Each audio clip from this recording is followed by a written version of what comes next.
నమస్కారం. అచ్చు narrates channel నుండి తీసుకున్న ఒక భలే మజా వచ్చే జానపద కథను ఈరోజు మనం చూద్దాం. దీని పేరు దోసకాయల ఖరీదు. ఇలాంటి పాత కథలంటే నాకు భలే ఇష్టమండి. ఎందుకంటే ఇందులో అద్భుతమైన హాస్యముంటుంది, మన మనస్తత్వాలు కనిపిస్తాయి, పైగా అసలు ఊహించని మలుపులుంటాయి. జస్ట్ ఒక చిన్న అపార్థం వల్ల ఒక సాధారణ రైతుకి ఎంత పెద్ద అదృష్టం వరించిందో ఈరోజు మనం తెలుసుకోబోతున్నాం. మనం ఎవరితో మాట్లాడుతున్నాం, ఎవరిమీద కంప్లైంట్ చేస్తున్నాం అనేది ఎంత ఇంపార్టెంటో ఈ కథ చూస్తే మీకే అర్థమవుతుంది. అసలు ఈ కథలో మెయిన్ ట్విస్ట్ ఏంటో తెలుసా?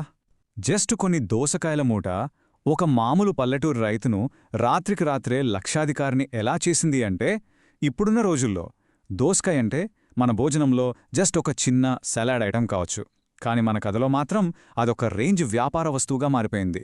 అసలు ఆ వింతైన బేరం ఎలా జరిగిందో ఇప్పుడు చూద్దాం. మొదటి భాగం. ఎడారిలో ఒక వింత కలయిక. ఒక రాజు సాధారణ రైతును కలిసినప్పుడు. ఇక్కడ మనం మెయిన్గా ఇద్దరు వ్యక్తుల గురించి మాట్లాడుకోవాలి. వాళ్ళిద్దరి మధ్య ఉన్న తేడా ఏంటో గమనించండి. ఒకరు మారువేషంలో ఉన్న మన రాజుగారు అమీర్ మొయిన్.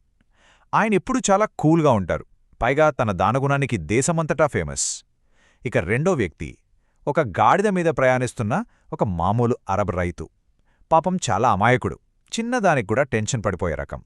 ఇప్పుడు ఇక్కడ ఫన్నీ విషయమేంటంటే, రాజుగారెవరో మనకు తెలుసు, కానీ పాపం ఆ రైతుకి మాత్రం తను ఎవరితో మాట్లాడుతున్నాడో ఏమాత్రం ఐడియా లేదు. మారువేషంలో ఉన్న మన రాజుగారు ఆ రైతు దగ్గరికి వెళ్ళి భుజం తట్టి, ఏమయ్యా, ఎక్కడికి వెళ్తున్నావు? ఆ మూటలో అంత జాగ్రత్తగా ఏం తీసుకెళ్తున్నావు అని అడిగారు. అప్పుడు ఆ రైతు తన అమాయకత్వాన్ని అంతా బయటపెడుతూ, తన పొలంలో పండిన మొట్టమొదటి దోసకాయల పంటను తీసుకెళ్తున్నాను అని చెప్పాడు. అంతేకాదు, వాటిని నేరుగా ఆ గొప్ప రాజు అమీర్ మోయిన్కే బహుమతిగా ఇద్దామని వెళ్తున్నాడట. ఈ దేశంలో ఆయనంత దానకర్ణుడు మరొకరు లేరు బాబూ, ఆయన ఖచ్చితంగా నా దోసకాయలకు మంచి ధర ఇస్తాడని నా నమ్మకం అని ఎంతో కాన్ఫిడెంట్గా చెప్పాడు. రెండవ భాగం. దోసకాయల బేరం. బేరసారాలు మొదలయ్యాయి. అప్పుడు అమీర్ మోయిన్కి ఒక ఐడియా వచ్చింది. ఆ రైతుతో కొంచెం సరదాగా ఆడుకుందామనుకున్నాడు. మరి రాజుగారు, నీ దోసకాయలకు ఎంత ఇస్తారని నువ్వనుకుంటున్నావు అని అడిగాడు. మన రైతు ఎంతో ఆశతో ఏకంగా 1000 బంగారు దినార్లిస్తాడని చెప్పాడు. దానికి అమీర్ మోయిన్ చాలా ప్రశాంతంగా, అమ్మో, అది చాలా ఎక్కువ అన్నాడు. వెంటనే మన రైతుకి టెన్షన్ మొదలైపోయింది. గబగబా తన ధరను సగానికి తగ్గించేసి, పోనీ 500 దినార్లు అన్నాడు. ఈ అపరిచితుడు మళ్ళీ అది కూడా ఎక్కువే అనేసరికి ఆ రైతు ఇంకా కంగారు పడిపోయి ఏకంగా 300 దినార్లకు వచ్చేశాడు. అయినా కూడా మన అపరిచితుడు 300 కూడా ఎక్కువే అనేసరికి బేరం కాస్త 100 దినార్లకు పడిపోయింది. అది కూడా ఎక్కువే అని రాజుగారు అనేసరికి ఆ ఎడారి ఎండలో పాపం రైతుకి చెమటలు పట్టేశాయి. 50 దినార్లకు, చివరికి 30 బంగారు దినార్లకు పడిపోయాడు. ఆ రైతు పాపం ఎంతో ఆశపడిన అదృష్టం క్షణక్షణానికి ఎలా కరిగిపోయిందో చూసారుగా. అయితే ఆ మారువేషంలో ఉన్న రాజు ఆ 30 దినారులు కూడా ఎక్కువేమో అనేసరికి రైతుకి ఎక్కడలేని కోపమొచ్చేసింది. అప్పుడేమన్నాడో తెలుసా? 30 కూడా ఎక్కువైతే నా గాడిదను జనాల్లోకి తోలుకుని ఇక్కడి నుంచి పారిపోతాను అని గట్టిగా అరిచాడు. ఆ మాట వినగానే అమీర్ మోయిన్కు నవ్వు ఆగలేదండి. పగలబడి నవ్వుతూ తన గుర్రాన్ని ఉరికించుకుని అక్కడ్నుంచి వెళ్ళిపోయాడు. ఆ తర్వాత రాజుగారు నేరుగా తన కోటకి వెళ్ళి ఏమని ఆర్డర్ వేశాడో తెలుసా? దోసకాయల మూటతో ఒక అరబ్ రైతు వస్తాడు, అతన్ని ఆపకుండా వెంటనే లోపలికి పంపించండి అని భటులకు చెప్పాడు. మూడవ భాగం. రాజభవనంలో భయపడిన రైతు. ఆశ్చర్యపరిచే కొత్త వాతావరణం. సరిగ్గా 1 గంట తర్వాత ఆ రైతు తన దోసకాయలతో ఎట్టకేలకు రాజభవనానికి చేరుకున్నాడు. వెంటనే భటులు అతన్ని లోపలికి తీసుకెళ్లారు. ఆ రాజభవనం చూస్తే మామూలుగా లేదు. అద్భుతమైన వాస్తుశిల్పం, ఎక్కడ చూసినా ఉన్నతాధికారులు, పెద్ద పెద్ద ఆయుధాలు పట్టుకున్న రాజభటులు, ఎటు చూసినా కళ్ళు చెదిరే సంపద. ఆ వాతావరణమంతా చూసేసరికి మన సాధారణ రైతుకి గుండె ఆగినంత పనైంది. ఎంతగా భయపడిపోయాడు అంటే, వణికిపోతూ కనీసం తలెత్తి సింహాసనం మీదున్న రాజుగారి ముఖాన్ని కూడా సరిగ్గా చూడలేకపోయాడు. 4వ భాగం. మళ్లీ అదే బేరం. చరిత్ర పునరావృతమైంది. అప్పుడు రాజుగారు ఆ రైతును చూసి, ఏమయ్యా, ఆ మూటలో నాకోసం ఏం తెచ్చావు అనడిగాడు. రైతు ఎంతో వినయంగా రాజుగారి దయమీద నమ్మకంతో మొదటి పంట దోసకాయలు తెచ్చానని చెప్పాడు. అప్పుడు రాజు చిరునవ్వు నవ్వుతూ, సరే, మరి నా దాతృత్వానికి నువ్వు ఎంత విలువ కడతావు అనడిగాడు. అంతే, మళ్లీ అదే కథ మొదలైంది. రైతు ఎంతో నమ్మకంతో 1000 దినార్లు అన్నాడు. రాజు ఎక్కువ అన్నాడు. 500 ఎక్కువ, 300, 100, 50, చివరికి మళ్లీ కరెక్ట్గా 30 దినార్లకొచ్చి ఆగాడు. ఎడారిలో లాగానే రాజు ఇక్కడ కూడా 30 దినార్లు ఎక్కువ అన్నాడు. ఆ మాట వినగానే రైతుకి అసలు ఎక్కడలేని కోపమొచ్చేసింది. తాను ఎక్కడున్నాడో, ఏకంగా మహారాజు ముందే నిలబడ్డాడో అనే విషయం కూడా మర్చిపోయి ఇలా అన్నాడు. ఓ అల్లాహ్! ఎడారిలో ఆ దిక్కుమాలిన ముఖంవాడు నాకు భలే దురదృష్టాన్ని తెచ్చాడయ్యా. 30 దినార్ల కంటే ₹1 తక్కువైనా నా దోసకాయలు ఇచ్చే ప్రసక్తే లేదు అని తెగేసి చెప్పాడు.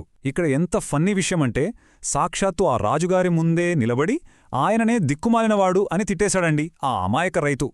అప్పుడు అమీర్ మోయిన్ కోపపడలేదు, సరికదా ఏమీ మాట్లాడకుండా ప్రశాంతంగా చిరునవ్వు నవ్వాడు. ఆ నిశ్శబ్దం చూసి రైతుకి డౌటొచ్చి మొదటిసారిగా భయపడుతూనే మెల్లగా తల ఎత్తి రాజుగారి ముఖాన్ని చూశాడు. అప్పుడుగాని అతనికి అస్సలు నిజం అర్థం కాలేదు. సింహాసనం మీద కూచున్న ఆ రాజు ఎడారిలో తనకెదురైన ఆ దిక్కుమాలిన ముఖం వాడే అని. ఒక్కసారి ఊహించుకోండి, ఆ క్షణంలో ఆ రైతుకి ఎన్ని చెమటలు పట్టి ఉంటాయో, ఎంత భయపడిపోయి ఉంటాడో కదా. కాని ఆ రైతు ఎంత భయపడినా సరే తను పట్టుకున్న పట్టు మాత్రం అస్సలు వదల్లేదు.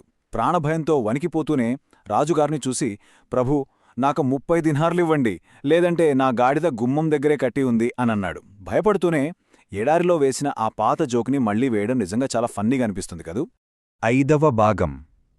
రాజుగారి ఔదార్యం. ఒక ఆశ్చర్యకరమైన రాజశాసనం. ఆ మాట వినగానే అమీర్ మోయిన్ పగలబడి నవ్వేశాడు. రాజుగాని అసలైన గొప్పదనమేంటో ఇక్కడే బయటపడుతుంది.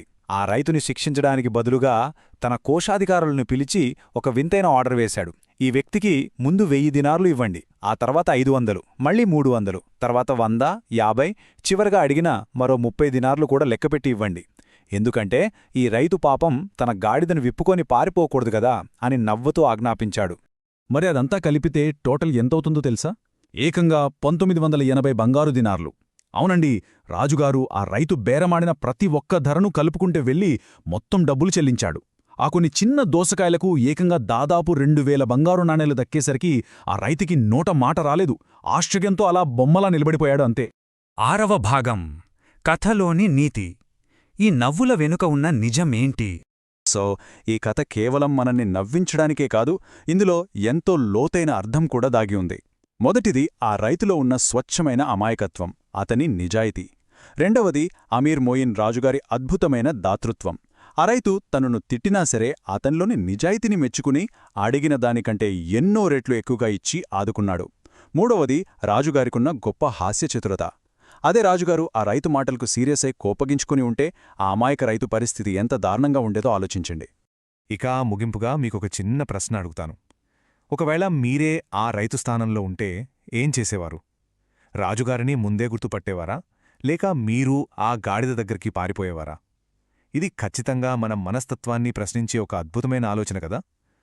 మరి ఈ జానపద కథా విశ్లేషణ మీకు బాగా నచ్చిందని అనుకుంటున్నాను. నాతో పాటు ఈ ప్రయాణంలో పాల్గొన్నందుకు చాలా థ్యాంక్స్. ఎప్పుడూ ఇలాగే నవ్వుతూ ఉండండి, కొత్త విషయాలు నేర్చుకుంటూ ఉండండి. మళ్ళీ కలుద్దాం.